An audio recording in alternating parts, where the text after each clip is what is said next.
ভোলার চরফ্যাশনে সরকারি প্রাইভেট হাসপাতাল সহ প্রাইভেট ক্লিনিকগুলোতে নানা অনিয়মে ঝেঁকে বসায় সম্প্রতি একাধিক প্রসূতি নারী ও নবজাতকের মৃত্যুর ঘটনায় প্রশাসন চুপ থাকলেও ৪ দফা দাবিতে প্রতিবাদ জানাতে ভোলার চরফ্যাশন উপজেলায় ভুক্তভোগী পরিবারের ব্যানারে অবস্থান নেন সাধারণ শিক্ষার্থীরা।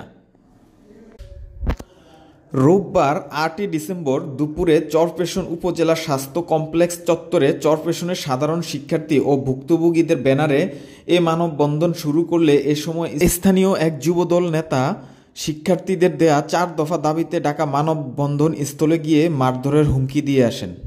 জানা যায়, সম্প্রতি সময়ে চরফ্যাশন সরকারি হাসপাতালে দালাল চক্রের উৎপাত ও চিকিৎসকের অনিয়ম এবং সরকারি হাসপাতালের চিকিৎসকদের ছত্রছায়ায় গড়ে ওঠে প্রাইভেট ক্লিনিক। এগুলোতে অপচিকিৎসায় প্রসূতি নারী ও নবজাতকের মৃত্যু এবং পরীক্ষা নিরীক্ষার নামে সাধারণ মানুষকে হয়রানিসহ নানা অনিয়মের অভিযোগে পূর্ব ঘোষণা অনুযায়ী শিক্ষার্থীরা এই মানববন্ধন ও প্রতিবাদ সমাবেশের আয়োজন করেন। অপচিকিৎসায় ভুক্তভোগী পরিবারের সদস্য ও মানববন্ধনে অংশগ্রহণকারী শিক্ষার্থী হুমায়রা খানম জানান, টিভিতে আমরা দেখেছি অনেকেরই কিন্তু লাইসেন্স নাই। উনি আমাদের সাথে গিয়ে লাইসেন্সটা আগে চেক করবে, তারপরে 300 মিটারের মধ্যে কোনো ডায়াগনস্টিক সেন্টার থাকবে না, কিন্তু সরকারি হসপিটালের ডাক্তাররাই আপনার 300 মিটারের মধ্যে ডায়াগনস্টিকে চাকরি করতেছে, 80 টাকা যাবে এই জন্য এই অ্যাপয়েন্ট করতেছে না। এরা হচ্ছে ক্লিনার, যারা সিজার করে, একজন ডাক্তার সহ ক্লিনারকে দিয়ে এরা হচ্ছে সিজারটা মেনলি করে।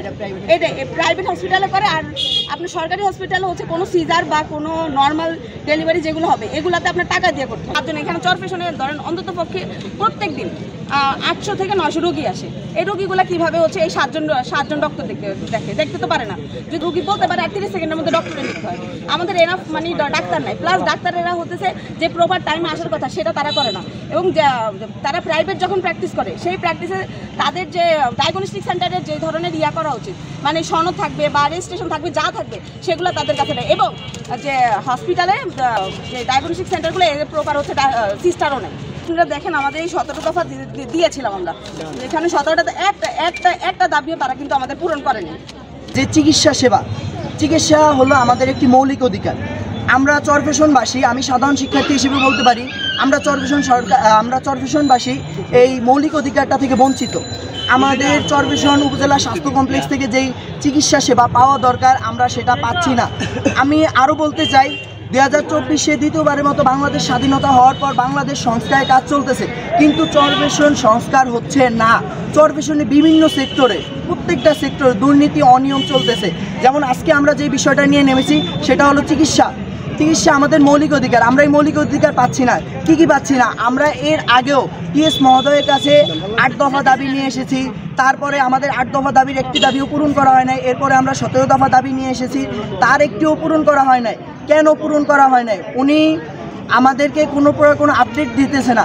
এবং আমাদের চরফ্যাশনে যে ডায়াগনস্টিক সেন্টারগুলো আছে, আমরা এর আগেও কিছুদিন আগেও একটি টিভি চ্যানেলে নিউজ হয়েছে, আমাদের চরফ্যাশনে বিভিন্ন ডায়াগনস্টিক সেন্টার আছে, তাদের লাইসেন্স নাই। লাইসেন্সবিহীন একটা ডায়াগনস্টিক সেন্টার কীভাবে চিকিৎসা সেবা দিচ্ছে, এর বিরুদ্ধেও আমাদের টিএস মহোদয় কেন কোনো অ্যাকশন নিতেছে না। এবং ডায়াগনস্টিকের পাশাপাশি আমাদের হসপিটালের চারপাশে দেখবেন আপনারা অসংখ্য ফার্মেসি রয়েছে যাদের কারো ট্রেড লাইসেন্স, ড্রাগ লাইসেন্স কিছুই নেই। এর বিরুদ্ধে টিএস মহোদয় কেন কোনো অ্যাকশন নিতেছে না।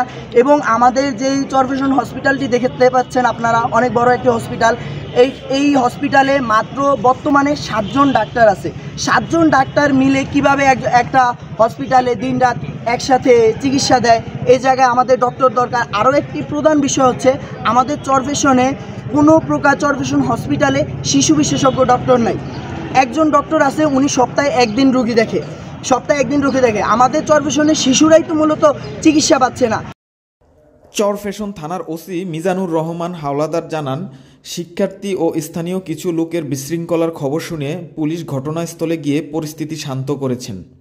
চরফ্যাশন স্বাস্থ্য কর্মকর্তা ডক্টর শোভন বাসাক জানান, মানববন্ধনে অংশগ্রহণকারী শিক্ষার্থীদের প্রতিনিধিরা যদি তাদের দাবিগুলো লিখিত আকারে আমাদের কাছে উপস্থাপন করে তাহলে তাদের যৌক্তিক দাবিগুলো আমলে নিয়ে ব্যবস্থা গ্রহণ করা হবে।